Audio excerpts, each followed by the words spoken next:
kas tad ir šis ikgadējais apmaksātais atvaļinājums? Darba likums mums saka, ka katram darbiniekam pienākas, jā, šis te ikgadējais apmaksātais atvaļinājums, un likums saka, ka atvaļinājums nedrīkst būt īsāks par 4 kalendāra nedēļām.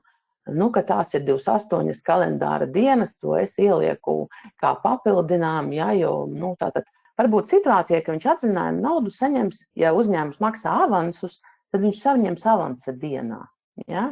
Tātad katrā gadījumā jūs šajā iesniegumā dodiet darbiniekam iespēju izvēlēties, jo ja jūs tādu iespēju nedodat, tad jums ir jāsamaksā tā, kā saka likums, ne vēlāk kā 1 dienu pirms atvaļinājuma. Ja? Tātad darbinieks ir uzrakstījis iesniegumu, ir rīkojums par atvaļinājumu piešķiršanu, grāmatvedis ir aprēķinājis šo atvaļinājumu naudiņu un ir jāizmaksā. Ja? Tātad, ja piemēram ir ar 1. datumu, tad jums jau jāizmaksā šī atvaļinājuma nauda jau, pat teikt, tā mēneša pēdējā darba dienā. Ja?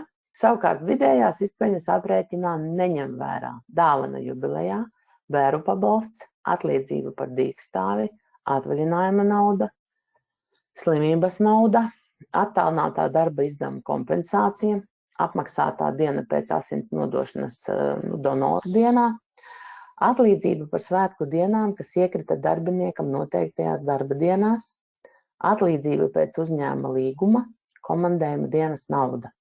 Jā, tātad te ir tās situācijas, kādas varētu būt, bet, protams, mums visiem patīk šī situācija atlīdzība par svētku dienām, kas iekrita darbiniekam noteiktajās darba dienās.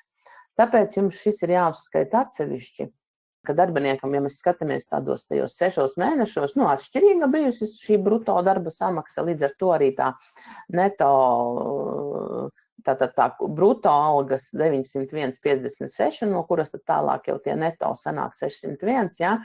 Tā bruto alga, diezgan tāda līdzīga arī sanāk, ja mēs tur izdalītu to 4,945 ar tām 149, ja mēs izdalītu 1945 ar šiem te 6 mēnešiem, ja? Tad tā pati 1 diena. Ja, jo nesummē, bērnus nesummē un dienas nesummē. Ja, ja mazāk par 3 bērniem, tā tad 1 darba diena. Ja.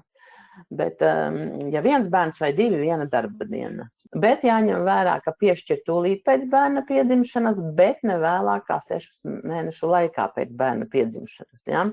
Man te nu pat bija.